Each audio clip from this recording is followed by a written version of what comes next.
Adult comics in the comic shop. Are they a good idea? Are they a bad idea? Who buys these things? With all the accessible adult content on the internet, is there a market for any of this stuff? Well, not really, but let me explain.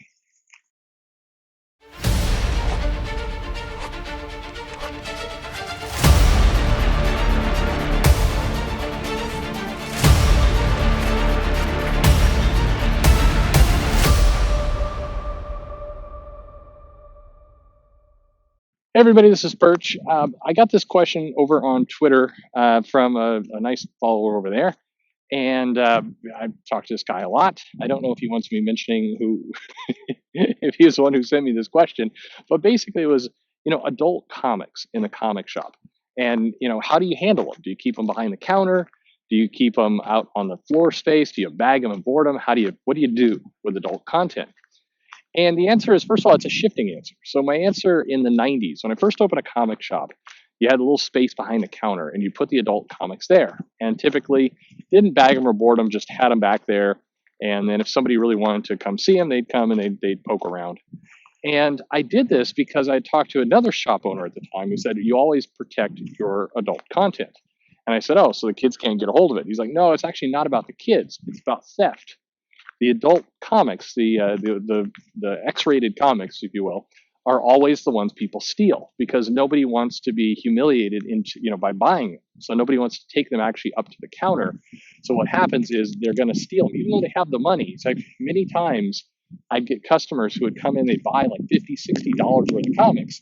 They'd have their little stack there, and then they just kind of do a long, lazy, route around the shop, and they'd steal a comic.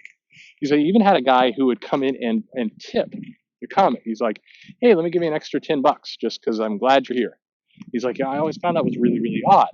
But what the guy would then do is he'd go and steal, shoplift one of the adult comics. And then, he's like, I saw him doing this, but he gave me the $10. So it's like, I just pretended I didn't notice. And this is how we all made it even. But nobody wants to have the shame of taking,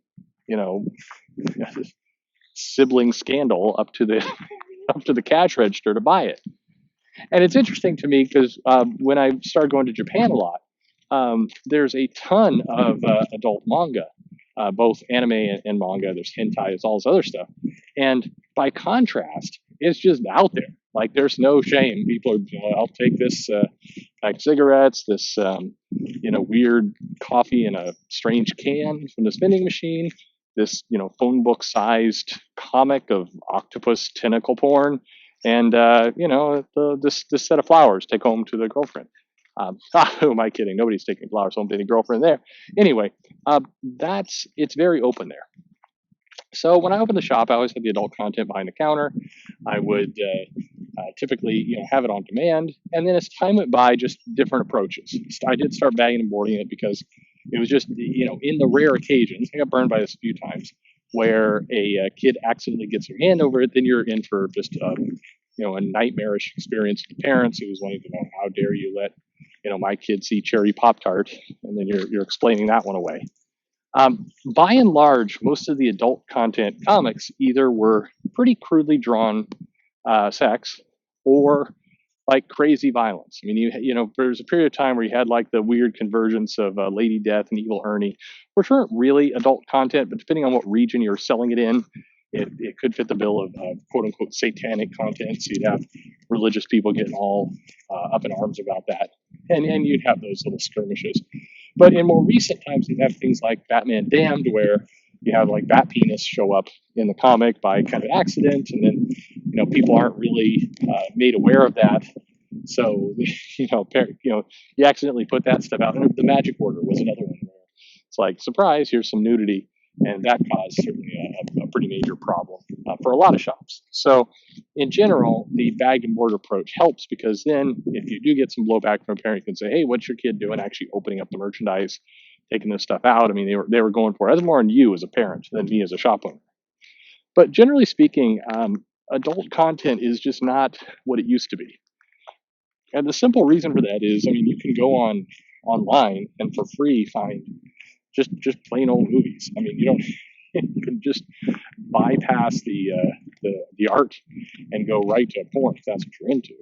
And there's a ton of accounts on Twitter. I mean, you can just follow. They're non-safe for work, or Tumblr is or used to be, whatever it happens to be. There's plenty of places to find it, and so the idea of spending $5 for something printed just kind of seems ridiculous in today's day and age. Had to pause the video there for a second as I walk by some people going in the other direction.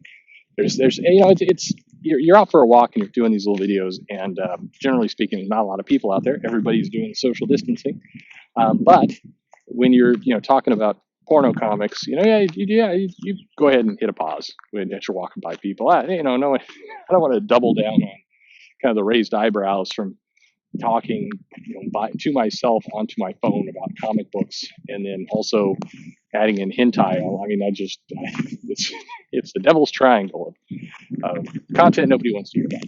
But anyway, that's the basics of it. I think what's funny is I had a video called "Handling Nudity in Comics," and it's just basically talking about how comic books will handle nudity. And it was pretty clinical. It was certainly not exciting as a topic, but that video just it hit the right search engine terms, and so it comes up. But the bounce rate is like very few people are watching more than a minute. I think people like, oh, this is gonna be exciting. They click on the video and like, oh, this is some nerd talking in his car about comic drawings. This is not not advertised. So if that video gets downvotes and just doesn't work out. But that's basically a summary. That's what goes on with adult comics in the shop. So there you go. Ask any questions you want in the comments below. Like, subscribe, click the bell for notifications if you're into it. Follow me on Twitter at Comic Perch, and thanks for listening.